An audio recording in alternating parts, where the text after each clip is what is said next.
لسر مجارة آگر بست دنابرا إسرائيل و حزب الله لبناني من ميوانك برئيس طارق أبو زينب شروفكار سياسي دل بيروت قال مدى بيتن برئيس أبو زينب تو بخيراتي جبو كردستان 24 دست بيك بزانين يعني هن پیشبینی دکن لگوری شپاندن هواش بو روشه کو سرک وزیر اسرائیل بنیامین نتانیاهو راضی بیتن لسر آگربست ببت امر واقع. مساء الخير. ئێوارەتان باش ئێوارەی بینەرانی کوردستان 24 باش لە ڕاستیدا ئەوەی ئەمڕۆ دەگوزارێت لە بۆردومانی ناوەڕاستی بەیروت و ناوچەی باشووری بەیروت و هەروە باشووری لوبنان و ئەو گرژەی گەورەیە کە هەیە کە لە هەموو ڕۆژەکانی دیکە تۆنتر بووە ئەو گرژیانە ئاماژە نین بۆ ئەوەی کە ئاگربەستێک بەڕێوە بێت ئەوەی کە لە میدیای لوبنانیش باز دەکرێت شتێکی دیکەیە چونکە تا ئێستا بە هیچ شێوەیەک هیچ ڕێکەوتنێک نەکراوە کە میدیای لوبنانی یاخۆت بەرپرسانی لوبنانی ئاماژە بەوە بکەن بەڵێ ئێمە گەیشتوونەتە ڕێکەوتن لەسەر ئاگربەستێک هەروەها ئەو هەموو بڕیارە نێودەوڵەتیەکانیش بە تایبەت کە لوبنان لەو جەنگەدایە حزب الله متوانیویەتی بێتە ناو لوبنان لەو جەنگەدا واتە لوبنان بخاتە ناو ئەو جەنگە دواتریش ئەو جەنگەی کە تا ئێستا هەبوو لە نێوان لوبنان یاخود لە نێوان حزب الله و با بڵێن ئیسرائیلدا ئەمڕۆ پێینەوەتە قۆناغێکی نوێتر واتە جەنگێکی کراوەیە واتە لە پشتەوەی حزب الله هەندێک هۆکاری دیکەیان کە پاڵیان بە حزب اللهوە ناوە بۆ ئەوەی لوبنان بەرەو ئەو جەنگە ببن کە بە هیچ شێوەیەک نەمان خواستوە. باشە بەرز بابێ زەینەبێ تونەها لە بەیروتێ ینی لەگۆری ئاخفتنێتە تشتێک نییە ینی بناوێ ئاگربەستێ لە بەیروتێ لە لوبنانێ شتێکی وەهانیە دەمەکیدا کو ئەمریکا دەبێژیتن بڤان نزیکانە چاوەڕێی ڕێکەفتنن دوعالی بکەن بەستە ئەمریکا ئاگربەستە ینی ئاگربەست هەیە لە ینی ئاخفتن و داخوانی هەنە لەسەر ئاگربەستە لە لوبنانێ یان تشتێک نییە ئەف ئاخفتنên مەدیایەنە.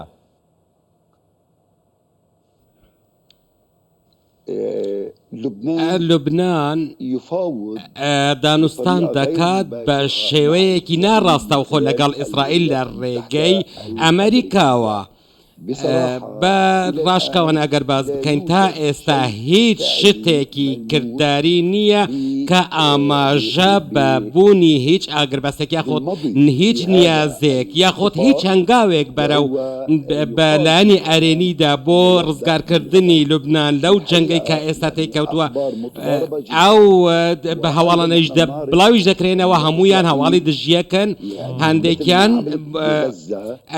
دەبینین پلانی هەیە چی بەسەر غەزە هێناوە ئەوەش بەسەر بەیروت بهێنێ. زۆر باشە حکوومەت لوبنانی چت بێژیتە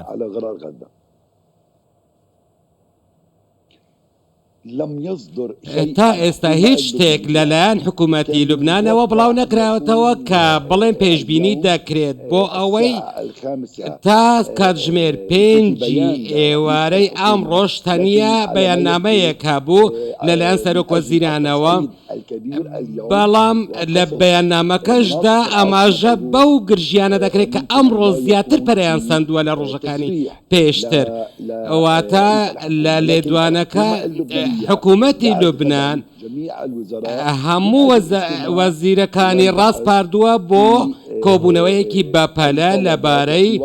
ئەنجامدانی دانوستان لە داهاتوودا بەڵام تا ئێستا هیچ ئاماژەیەک نییە کە هەنگاوێک بەو ئاراستەوە نرابێت. ئێمە نازانین لە پشتی پەردەکان لە پشتی دیوارەکان چی دەگوزارێت لە ناو حکوومەتدا بەڵام تەنها حکوومەتە لوبنانێ ڕاستەوخۆ گفتگویان دانوستاندنان دگل اسرائیل و حزب الله لبنانی دکتن جبو و دیتنا چارەسەریە کی بو آگر بسته یان حکومت لبنان بریا امریکا و یکتی اوروپا خطابا مخاطبه اسرائیل دکتن المفاوض دانستانکار لبنانی خلق حکومت لبنانی نیه بلکه لی پارلمنت لبنانیه او دخوازید او گاوین خواب آراسته ولایت یگرتین امریکا داویشک و او به دانستانکار دناف برا لبنان و اسرائیل ده رئيس مجلس النواب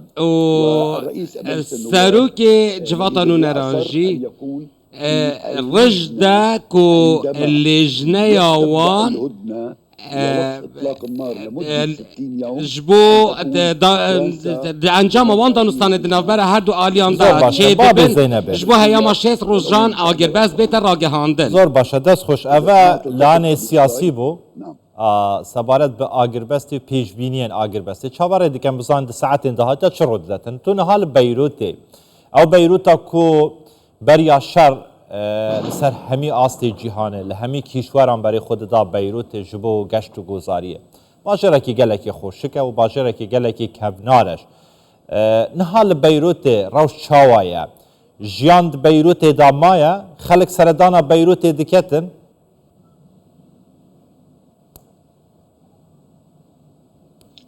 للحقيقة دراستي دا بيروت من جراء هذا انجام وی شرکون هاتی کتیه بیروت هاتیه گوهرتن بیروت وک باجره که منکوب تی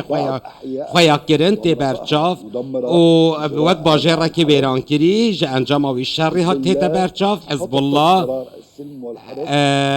بریارا آشتی و جنگی دست حزب الله دیا پرزگریک جی دوی داری دیا که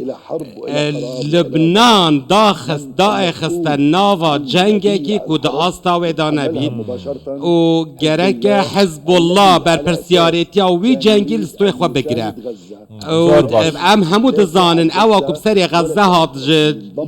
جبال اسرائیلی و همان چاره نویس اگر بوی آوای بچی چاوره لبنان جیده که هیویا باجبونه دخوازین بو همو روشالاتان آوارا سو جیهان بشوه که گشتی که وقت آشتیه دا برس طارق ابو زینب شروعکار سیاسی کل بیروت لبنان دگلما بو یلکی سپاس جبو شروعه انت هر بجید